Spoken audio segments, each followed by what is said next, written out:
আসসালামু আলাইকুম ভিউয়ার্স। আজকে আপনাদের একটি জামার কাপড় টাই করে দেখাবো। আজকের ভিডিওতে আমি এই কাজটি বাচ্চাদের জন্য করেছি। আপনারা সেম ভিডিও ফলো করে বড়দের জন্য করতে পারবেন। প্রথমে আমি এখানে 2 গজের মতো কাপড় নিয়ে নিয়েছি। আপনারা যারা বড় তারা চাইলে 3 গজের মতো কাপড় নিয়ে নিতে পারেন। আর দেখতেই পাচ্ছেন কাপড়টাতে কিছুটা দাগ রয়েছে। আমি এই পুরাতন কাপড়েই কাজটা করব। নিচের দিক থেকে আমি 2 ইঞ্চি গ্যাপ রেখে একটি দাগ কেটে নিয়েছি এবং তারপরে 1 ইঞ্চির মতো করে গ্যাপ রেখে আমি আরও 3টি দাগ কেটে নিয়েছি এবং টোটাল 4টি দাগ কেটে নিয়েছি। এখন উপরের দিকে গলার ডিজাইন করার জন্য প্রথমে আমি 3 ইঞ্চি বরাবর মাপ রেখে একটি দাগ কেটে নিলাম এবং এখন একটি বাটি নিয়েছি এবং এই বাটির শেপ অনুযায়ী এখানে আমি একটি রাউন্ড দাগ কেটে নিচ্ছি এবং এই দাগের পাশে আমি আরও কয়েকটি দাগ কেটে নিচ্ছি। এখানে আমি চেষ্টা করেছি সমান দূরত্ব রাখার, আমি কোনো মাপ নেইনি। আমি আমার ইচ্ছা মতো মানে চোখের আন্দাজে আমি এখানে সমান দাগ কেটে নিয়েছি। এখানে আমি টোটাল 5টি দাগ কেটেছি। আপনারা আপনাদের ইচ্ছা মতন কম বেশি করে নিতে পারেন। তো এখানে আমাদের দাগ কাটা শেষ। এখন নিচের দিকে আমি সেলাই করে নিব। এজন্য আমি এখানে 9 তারের সুতা নিয়েছি এবং সুইয়ের মধ্যে সুতা পরিয়ে নিয়েছি। এখানে সুতার নিচের দিকে আমি একটি গিঁট দিয়ে নিয়েছি। তো এখন সেলাই করার পালা। সেলাই করার জন্য যে বন্ধ দিকটা রয়েছে সেদিক থেকে সেলাই করতে হবে। তো এখান থেকে আমি কাঁথা সেলাই দিয়ে নিচ্ছি।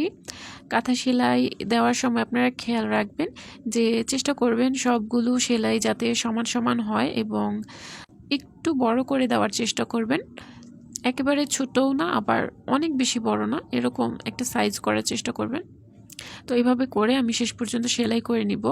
এভাবে করে আমি শেষ পর্যন্ত সেলাই করে নিয়েছি। একইভাবে আমি 4টি সেলাই করে নিব এবং উপরের দিকে গলার ডিজাইনটাও আমি সেলাই করে নিব। তো একইভাবে আমি সেলাই করে নিয়েছি এবং গলার দিকটাও আমি সেলাই করে নিয়েছি, দেখতেই পাচ্ছেন। এখন মাঝের যে খালি জায়গাগুলো রয়েছে এখানে আমি চুনরি ডিজাইন করব। এই জন্য আমি কয়েকটি দাগ কেটে নিচ্ছি এবং এই চিহ্ন বরাবর আমি কাপড়টাকে এইভাবে তুলে নিয়ে, দেখতেই পাচ্ছেন, আমি এভাবে সুতাটাকে পেঁচিয়ে নিব এবং তারপরে এই সুতাটাকে গিঁট দিয়ে নিব। এখানে আসলে বলে বোঝানোর মতো কিছু নেই, আপনারা দেখতেই পাচ্ছেন আমি কিভাবে করছি। এইভাবে করেই আপনাদের সুতা পেঁচিয়ে গিঁট দিয়ে নিতে হবে। একইভাবে আমি আরও 2টি চুনরি করে নিয়েছি এবং এখানে আমি অনেকগুলো দাগ কেটে নিয়েছি এবং এখানে 4 ভাঁজের থেকে 2 ভাঁজে আমি এভাবে করে কাপড় তুলে নিয়ে পেঁচিয়ে আগে যেভাবে করেছি একই রকম করে আমি গিঁট দিয়ে নিব এবং অপর পাশেও আমি কয়েকটি চিহ্ন কেটে নিয়েছি এবং সেই চিহ্ন বরাবর আমি এরকম করে চুনরি ডিজাইন করে নিব এবং এই যে এই পাশেও দেখতে পাচ্ছেন আমি এই পাশের 2টি কাপড় নিয়ে এভাবে করে টান দিয়ে নিব এবং এখানে আমি সুতা দিয়ে পেঁচিয়ে তারপরে গিঁট দিয়ে নিব। এভাবে করে আমি যতগুলো দাগ কেটেছি সেই অনুযায়ী আমি সবগুলো এভাবে পেঁচিয়ে নিব। দেখতেই পাচ্ছেন এখানে আমি একটি প্যাটার্নে সবগুলো কাপড় চিহ্ন বরাবর বেঁধে নিয়েছি এবং এইখানে যে নিচের দিকে সেলাই করেছিলাম এখন এই সেলাইয়ের 2টি সুতা একসাথে ধরে টান দিয়ে তারপরে কুচি কুচি করে নেব। এখানে যতটুকু সম্ভব আপনারা টাইট করে নেবেন, যতটুকু সম্ভব টাইট করে তারপরে কুচিগুলো বেঁধে নিতে হবে।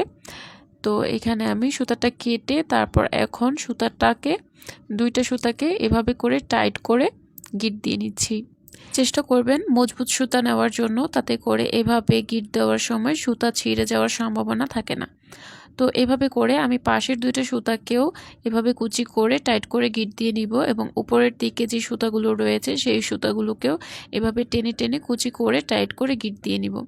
তো উপরের দিকে যেহেতু 5টি সুতা রয়েছিল তো একটি সুতা এক্সট্রা রয়েছে, সেটাকে আমি পাশের যে 2টি সুতা রয়েছে সেই 2টি সুতার সাথে এভাবে করে গিঁট দিয়ে দিচ্ছি। তো এইভাবে করে আমাদের জামার কাপড়টা টাই করা হয়ে গেছে। এখন হাতার কাপড়টা আমি টাই করে নেব। এই জন্য হাতার কাপড়টা আমি নিয়েছি, দেখতেই পাচ্ছেন আমি নিচের দিকে সেলাই করে নিয়েছি এবং যেভাবে করে আমি জামার নিচের দিকে বেঁধে নিয়েছি একইভাবে এই হাতার কাপড়টাকেও টাইট করে বেঁধে নিতে হবে।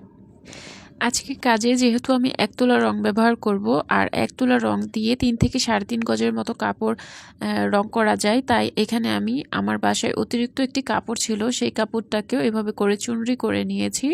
এটা সোয়া 1 গজের মতো হবে। তো এই কাপড়টাকেও আমি সাথে রং করে নিব। এইখানে আমি 1 তুলা ভ্যাট কালার নিয়েছি এবং এর সাথে 2 তুলা করে কস্টিক এবং হাইড্রক্স নিয়েছি। 1 তুলা রঙের দাম আপনারা 100 থেকে 120 টাকা করে পেয়ে যাবেন। এখন রং করার জন্য প্রথমে ফুটন্ত গরম পানি নিতে হবে এবং তার মধ্যে প্রথমে আমি হাইড্রক্স এবং কস্টিক দিয়ে দিচ্ছি এবং তারপরে এর মধ্যে আমি ভ্যাট কালার দিয়ে দিচ্ছি এবং কালার দেওয়ার পরে ভালো করে নেড়েচেড়ে নিব। ভালো করে নেড়েচেড়ে নিয়ে এর মধ্যে আমি সবগুলো কাপড় দিয়ে দিচ্ছি। সবগুলো কাপড় দেওয়া হয়ে গেলে ভালো করে পানির মধ্যে কাপড়গুলোকে ভিজিয়ে নিতে হবে। এরকম করে 1 মিনিট মতো নেড়েচেড়ে 10 মিনিট অপেক্ষা করব। 10 মিনিট পরে পরিষ্কার পানিতে কাপড়গুলো ধুয়ে নিতে হবে। যেই পর্যন্ত অতিরিক্ত রংটা বের না হয়ে যায় সেই পর্যন্ত ভালো করে আমাদের কয়েক বালতি পানি দিয়ে কাপড়টা ধুয়ে নিতে হবে। এখানে আজকে আমি লাল রং ব্যবহার করেছি। প্রথমে এটাকে নীল রং মনে হতে পারে, কিন্তু পরবর্তীতে এটা বাতাসের সংস্পর্শে এসে আস্তে আস্তে এটার কালার চেঞ্জ হয়ে যাবে। তো আমি ভালো করে ধুয়ে নিয়েছি। এরপরে আমি আপনাদের একটু খুলে দেখাচ্ছি, দেখতেই পাচ্ছেন। এবার এখানে এখনও কিছুটা নীল রং রয়েছে, কিন্তু একটু পরে এটা চেঞ্জ হয়ে যাবে। এখানে আমি আপনাদের নিচের দিকটাও একটু খুলে দেখালাম। এভাবে করে সবগুলো সুতা খুলে নিতে হবে। এভাবে করে আমি সবগুলো সুতা খুলে নিয়েছি এবং দেখতেই পাচ্ছেন এখন এটার কালারটা অনেকটা চেঞ্জ হয়ে গেছে এবং হাতার কাপড়টা দেখতেই পাচ্ছেন এখানে এরকম হয়েছে এবং অতিরিক্ত যে একটি কাপড় আমি চুনরি করে নিয়েছিলাম সেই কাপড়টা দেখতে এরকম হয়েছে। এখন কাপড়টি শুকিয়ে নিতে হবে এবং দেখতেই পাচ্ছেন আমাদের ফাইনাল লুকটা দেখতে কীরকম হয়েছে। আশা করি আপনাদের কাছে ভালো লেগেছে।